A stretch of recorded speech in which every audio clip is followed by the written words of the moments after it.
এই স্ট্রিক্টলি আপনারা একটু পর্যবেক্ষণ করুন। কারণ হচ্ছে এটা ১ বছর হোক আর ১৭ বছর হোক আর ১০০ বছর হোক, এরপরে এই কথাটা আসবে যে অমুক ছিল।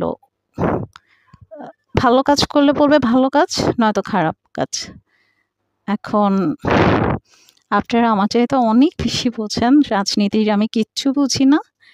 আ যা বুঝি মানবনীতি, যেটা মনে হয় সেটাই করি। আর এখন তো একটু মানুষের কাছে আসলে শিখছি। তো এই আরকি। আর যারা রান্না-বান্না করে তাদের জন্য তো আসলে আরো বেশি কষ্ট। তাদের শখটা আসলে যারা ম্যারিড তাদের কষ্ট বেশি। শখও হয়, আবার শখ ফুলফিল করতে গেলেও আবার এটা সেভাবে সিচুয়েশন মানে তার অনুকূলে রাখতে হয়। এই কারণে আসলে আ কাছের মানুষদের আসলে একটু কাছাকাছি হতে হয়।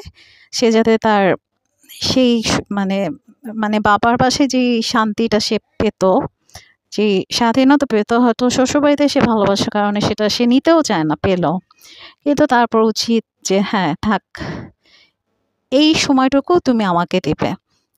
আ তখন নিয়ে গিয়ে মেহেদি দেয়া বা পাশে একটা মেহেদি দেয়া বা আফটার করা।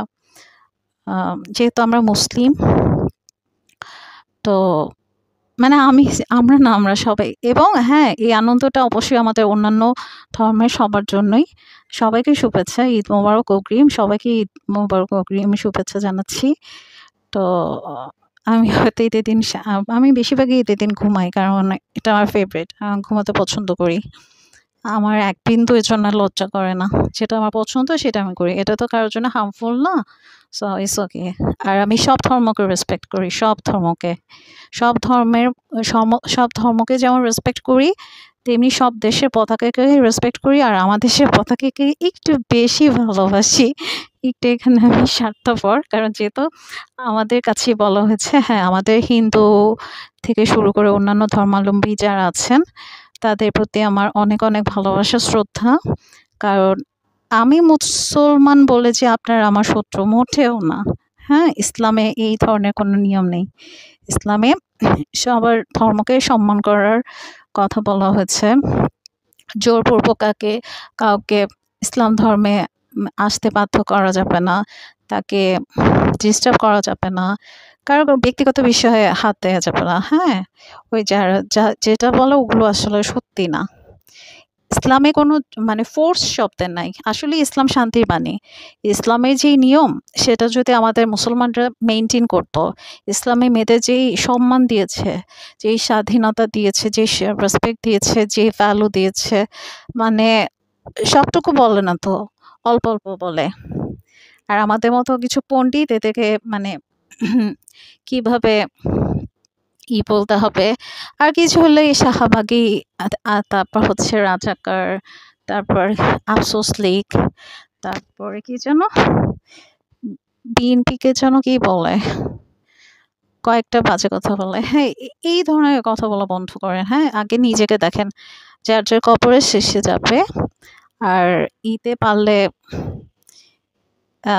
চিন্তা করবেন যাতে আপনাদের জন্য যাতে অন্য কোনো মানুষ, কোনো মানে ধার্মিক মানুষ যেন ধর্ম থেকে দূরে না চলে যায়। কারণ এটা আসলে মানে সৃষ্টিকর্তা ছাড় দেয়, ছেড়ে দেয় না, হ্যাঁ? আপনারা যেটাকে মনে করছেন যে অন্যের জন্য হ্যাঁ, পানিশমেন্ট হচ্ছে, এটা হচ্ছে, ওইটা হচ্ছে, ও খুব কষ্টে আছে, এটা হইছে, ওটা হইছে। এমনও তো হতে পারে তার কবরের সব আযাব দুনিয়াতে কষ্ট দিয়ে ধুয়ে মুছে পরিষ্কার করে তাকে পুত পবিত্র করে তার কবরে নিচ্ছে। এমনও তো হতে পারে তার জানাজায় অনেক ফেরেশতা আসবে। আহ আসলে এটা রিলিজিয়াস ব্যাপার তো, শুধুমাত্র ইবাদত দিয়ে কেউ জান্নাতুল ফেরদৌসে যেতে পারবে না, হ্যাঁ? আর আপনারা যারা যেসব দায়িত্বে আছেন, আ মানুষের প্রিভেসি মেইনটেইনটা করবেন, হ্যাঁ?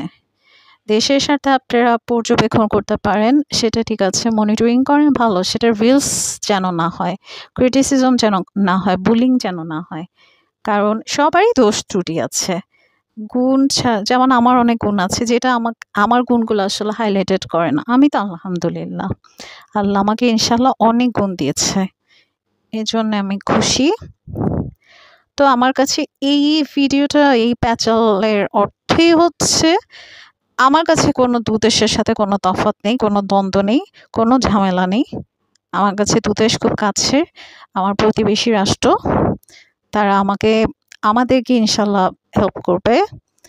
এখন হয়তো মানে আসলে কিছুই না। যতটা মানে বোঝা যাচ্ছে যে শত্রু খেলা বা কিছু একটা, ওরকম কিছুই না। আশা করি যারা যথাযথ কর্তৃপক্ষ, আপনারা একটু বসুন। বসে এটা আসলে সমাধান করেন। এটা আসলে সমাধান করা দরকার। ওই যে অন্ততপক্ষে ওই যে বয়কট এই ধরনের ব্যাপারগুলো বন্ধ করেন। ব্যাপারটা ডিপ্লোম্যাটিক ভাবে মেইনটেইন করেন, হ্যাঁ? ওখানে কোনো ছাড় নাই।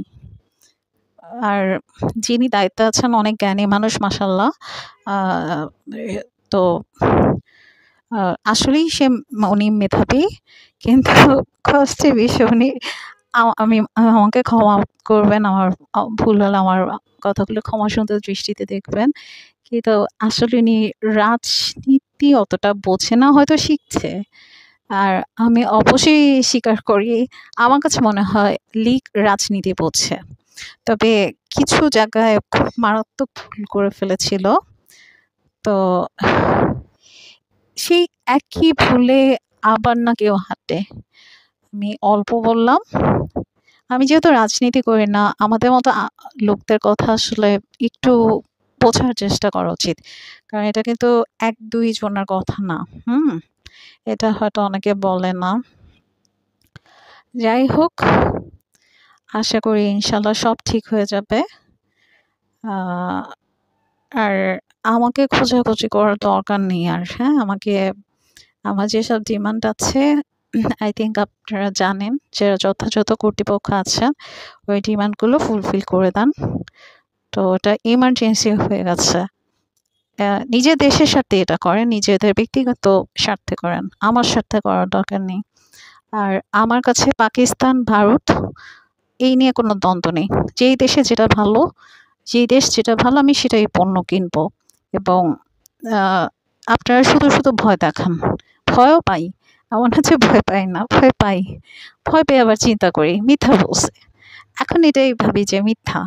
আ এরকম না। আর আমার অন্য ধর্মের সব মানুষের প্রতি দোয়া। আর আপনারা ভালো থাকেন, সুস্থ থাকেন, নিরাপদে থাকেন। আ আপনাদের নিরাপত্তা আমি দোয়া করি। আপনাদেরকে অনেক ভালোবাসি। আমি মুসলমান হয়ে সম্মানের সাথে বলছি আপনাদেরকে অনেক ভালোবাসি। কারণ হচ্ছে মুসলমানের সাথে এই ধরনের মানে অযথা একজন প্রকৃত মুসলিম কখনোই কাউকে অযথা হার্ট করবে না। আমি দুঃখিত আমার কথার মধ্যে বাংলা ইংরেজি আসে, মানে এই ইংরেজি দ্বন্দ্বে। যাই হোক, আমি অত মানে ইংলিশ ফ্লুয়েন্ট বলতে পারি না।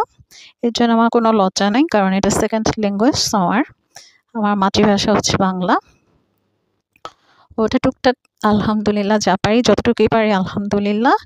আর যেহেতু কথার মধ্যে চলে আসে সেটা আলাদা কথা। আর এইটাই বলতে চাচ্ছি যে আমাদের মতো জনগণকে আর আইনটা আসলে আইনের মতো কখনোই ছিল না। ওটাকে উম কিভাবে ওটা নিয়ে আর কথা বলব না। আইনের মতো যে যার মতো চলুক। আহ আমার একটা ইচ্ছা আছে, ওই ইচ্ছাটা পূরণ হলে আমি খুশি। কারণ এখন দেশ খুব আপডেট হয়ে গেছে। এই দেশে মানে আমার জন্যে আসলে আমার মেন্টালিটি একটু ডিফারেন্ট, তো এই কারণে সমস্যা। এশিয়ান মেন্টালিটি না, আমার চিন্তা ভাবনা একটু ডিফারেন্ট। ধন্যবাদ সবাইকে।